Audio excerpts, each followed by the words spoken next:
Bonjour Alice. Bonjour Liselotte.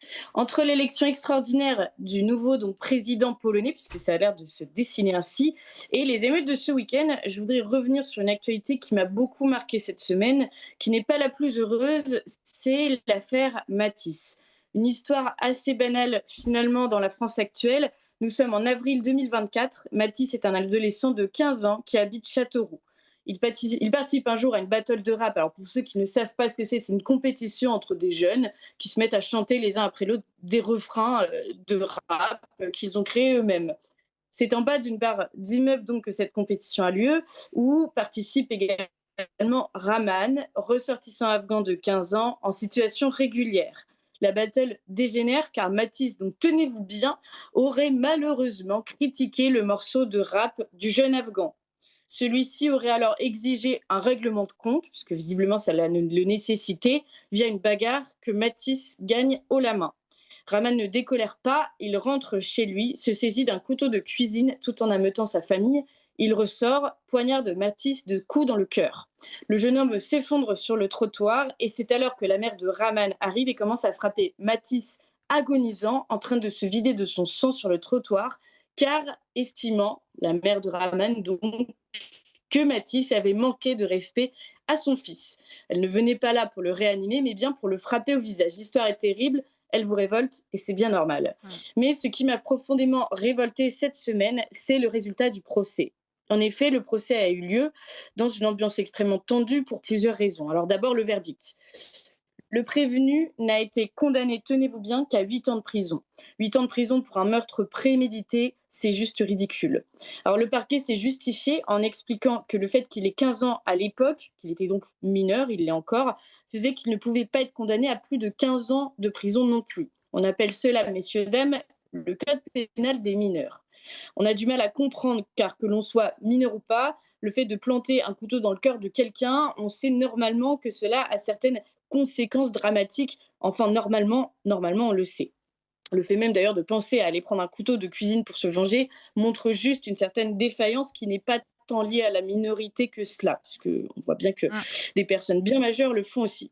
Mais alors, le pompon, voyez-vous, c'est que par simple calcul, vous voyez bien que ce jeune homme n'a pas pris 15 ans, mais il a pris la moitié de la peine. Là encore, le parquet a expliqué littéralement, tenez-vous bien, que c'est parce que le jeune homme n'avait pas d'amis. Je n'exagère à peine. Ils ont justifié ça en expliquant qu'il souffrait d'isolement affectif et qu'il avait du mal à créer du lien avec ses pairs. Enfin, Et visiblement, il avait apparemment. quand même puisqu'il allait faire des battles de rap en bas de son immeuble. C'est sans doute d'ailleurs pour ces mêmes raisons visiblement, hein, que par isolement affectif. Il avait tendu un guet-apens à un jeune homme, donc là encore, je le dis, quelques semaines avant qu'il ne tue Matisse, où le jeune homme avait fini avec un couteau sous la gorge pour que Rahman puisse récupérer son téléphone portable. Il avait été placé en garde à vue suite à cela, mais avait bénéficié d'un contrôle judiciaire. Alors, en effet, on se rend bien compte qu'il y a un souci à l'égard visiblement du code pénal des mineurs. Il n'est pas normal que dans 4 ans, ce jeune homme ressorte. Mais il y a un autre souci qui a été soulevé dans le cadre de ce procès, et c'est ce que moi je vois, une forme de corrélation entre les violences conjugales et la question migratoire. En effet, la famille de ce jeune Afghan était connue des services de police pour un nombre de faits incalculables de violences conjugales qui étaient pratiquées dans le foyer, mais de violence aussi de la part de la mère de ce jeune homme sur son conjoint, sur ses propres enfants.